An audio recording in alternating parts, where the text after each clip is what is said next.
jaunimo partneris. Raseinių krašto naujienų portalas Mano Raseiniai LT.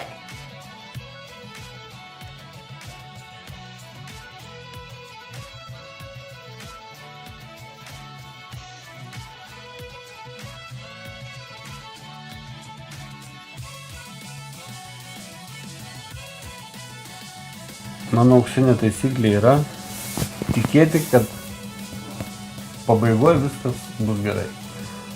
O jeigu vis tiek bus blogai, tai reiškia dar ne pabaiga. Iš jaunimo galima mokytis greitumo, naglumo, mažai dvejojimo arba galvojimo, svarstymo jaunimas daro. Raseinių kredito unija.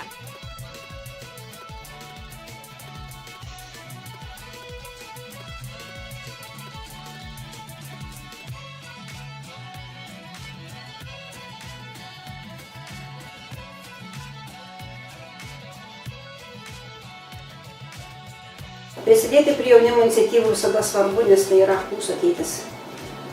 Iš jaunimo gali pasimokyti būti jaunam. Mano patarimas Raseinių krašto jaunimui nebijoti įgyvendinti savo turimų idėjų. Uždaroji akcinė bendrovė Benzpin.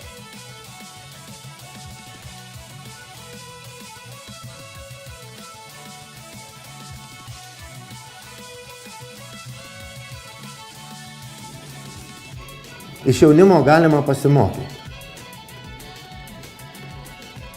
Iš jaunimo visada reikėtų mokytis. Aš galvoju, iš jaunimo galima pasimokyti kažkokių naujų idėjų, naujo požiūrio, kitokio.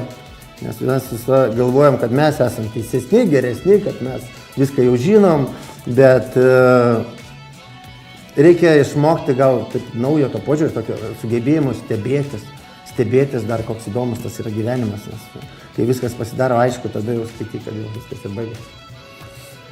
Mano patarimas Raseinių krašto jaunimui.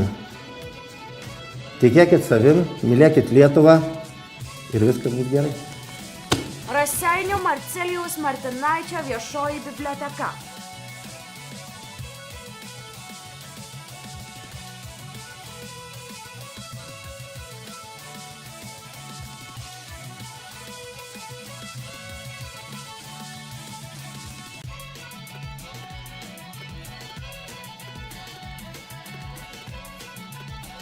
Žmogus yra jaunas tol, kol jo širdis jauna, arba kitaip pasakius, tol, kol būna pirmų kartų. Raseinių kraštas gali didžiuotis savo jaunais žmonėmis, tiek sportininkais, tiek menininkais, tiek pavieniais. Nenorėčiau dabar vardinti jų atskirai, tačiau jų yra labai daug.